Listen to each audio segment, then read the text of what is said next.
दोस्तों ओम नमः शिवाय। दोस्तों साल 2024 के शुरू होने में अब कुछ ही दिन बाकी हैं।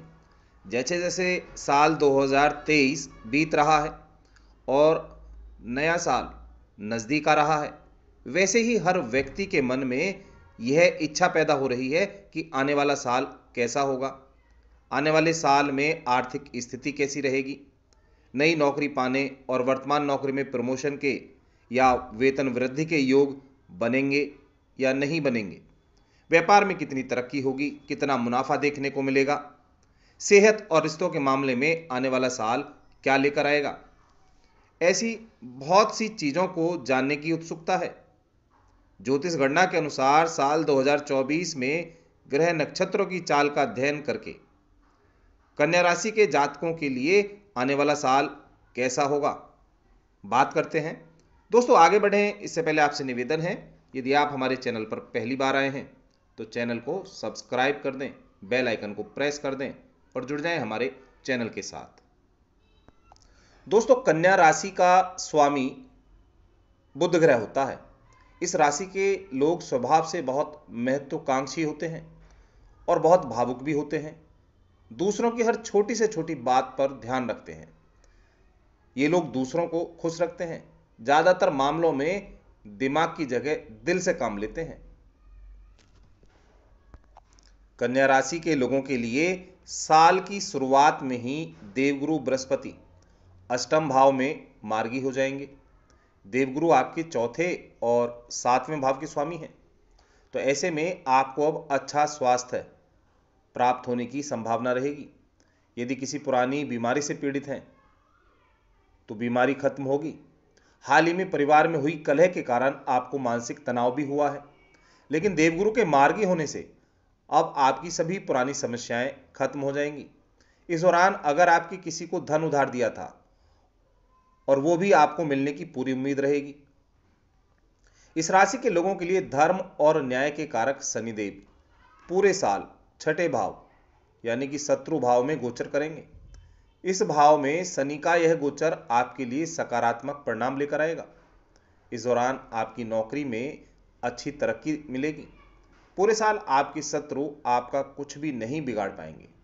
अगर आप बैंक का लोन नहीं चुका पा रहे थे तो इस साल आपको इसमें सफलता मिलेगी। किसी बीमारी से भी आपको निजात प्राप्त होगी। ग्रहों के राजा कहे जाने वाले सूर्य देव आपके 12वें भाव के स्वामी हैं और 14 अप्रैल को उनका गोचर उनकी उच्च राशि मेष में होगा। 12 साल के बाद देवगुरु बृहस्पति से उनकी युति अष्टम भाव में होगी, विपरीत राजयोग बनेगा। तो ऐसे में सूर्य गुरु की युति बहुत अच्छे परिणाम देने वाली होगी। इस दौरान किसी यात्रा से आपको अच्छा फायदा होगा। विदेश में काम कर रहे लोगों को बहुत अच्छी तरक्की मिलने के योग बनेंगे। साथ ही सरकारी नौकरी कर रहे लोगों को प्रमोशन प्राप्त होगा। कोई छुपा हुआ खजाना भी आपको मिल सकता है। यानी ये जो समय होगा आर्थिक स्थिति को काफी मजबूती देने वाला होगा। देवगुरु बृहस्पति आपके चौथे और सातवें भाव के स्वामी हैं। 1 मई को उनका गोचर आपके भाग्य स्थान यानी कि वृषभ राशि में होगा। देवगुरु बृहस्पति की पंचम दृष्टि आपके लग्न भाव पर होगी, इसलिए जून के महीने से लेकर साल के अंत तक आपका भाग्य पूरे तरीके से आपके साथ देगा। देवगुरु की कृपा से धार्मिक यात्राओं पर जाना होगा, मांगलिक कार्यों का आयोजन होगा, आपका आत्मविश्वास चरम पर होगा, आपको पुरस्कृत भी किया जा सकता है। यानी कि गुरु की कृपा से आपकी बल्ले बल्ले हो जाएगी। आपको कोई सुखद समाचार प्राप्त होगा, घर परिवार में भी खुशी का माहौल होगा। साल की शुरुआत में आपके 12वें भाव के स्वामी चौथे भाव में विराजमान होंगे, जो कि विदेश से लाभ दिलवाने का कार्य करेंगे। इसी दौरान शनि और देवगुरु बृहस्पति की दृष्टि आपके 12वें भाव पर पड़ेगी। तो ऐसे में शुरुआत के 4 महीने पूजा पाठ, कर्मकांड और ज्योतिष सीख रहे लोगों के लिए काफ़ी अच्छे गुजरने वाले हैं। इस दौरान अगर आप कोई विदेश यात्रा करते हैं तो उसमें भी आपको फ़ायदा होगा। साल के शुरू के 4 महीने आपकी आध्यात्मिक उन्नति के लिए बहुत अच्छे हैं।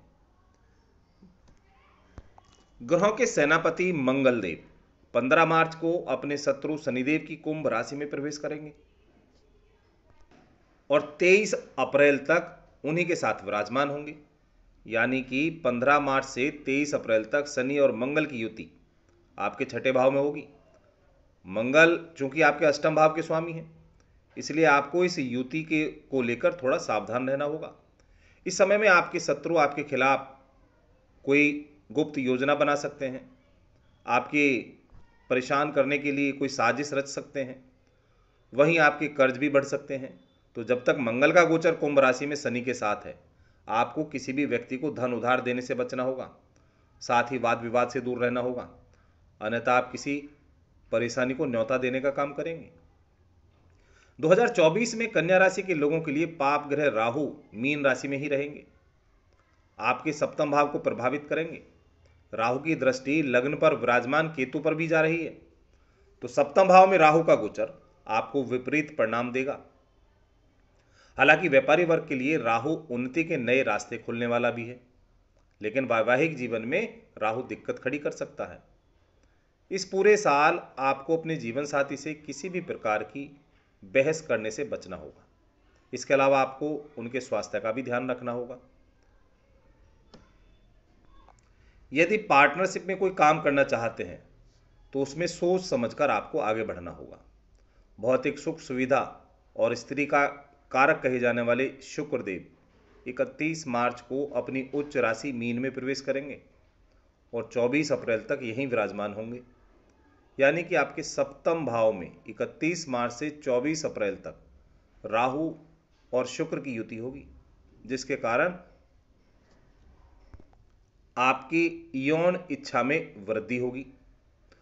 तो ऐसे में इस समय सुरक्षित और सावधानी पूर्वक आपको रहना होगा।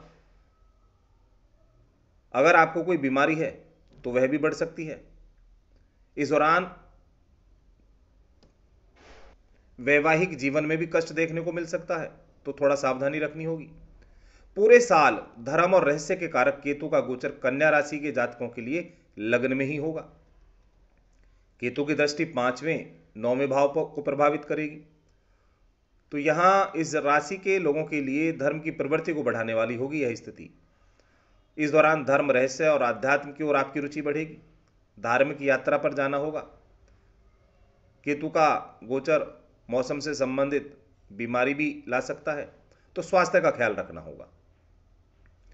2024 आपके प्रेम संबंधों के लिहाज से थोड़ा विपरीत होगा, क्योंकि आपके पंचम भाव के स्वामी शनि छठे भाव में गोचर कर रहे हैं, आपके सप्तम भाव में राहु विराजमान है। तो ऐसे में आप अपने घर वालों की इच्छा के विपरीत जाकर प्रेम विवाह करेंगे, क्योंकि शनि और राहु दोनों ही पाप ग्रह हैं। वैवाहिक जातकों की बातें करें तो वैवाहिक जीवन में राहु और केतु के कारण कुछ अलगाव पैदा हो सकते हैं, इसलिए दोनों एक दूसरे की भावना का सम्मान करते हुए आगे बढ़ेंगे। तो आने वाला साल आपके लिए बहुत अच्छा होगा। दोस्तों, ऐसी जानकारी लेने के लिए हमारे इस चैनल से जुड़े रहें। चैनल को लाइक, शेयर और सब्सक्राइब जरूर करें। जय माता दी दोस्तों।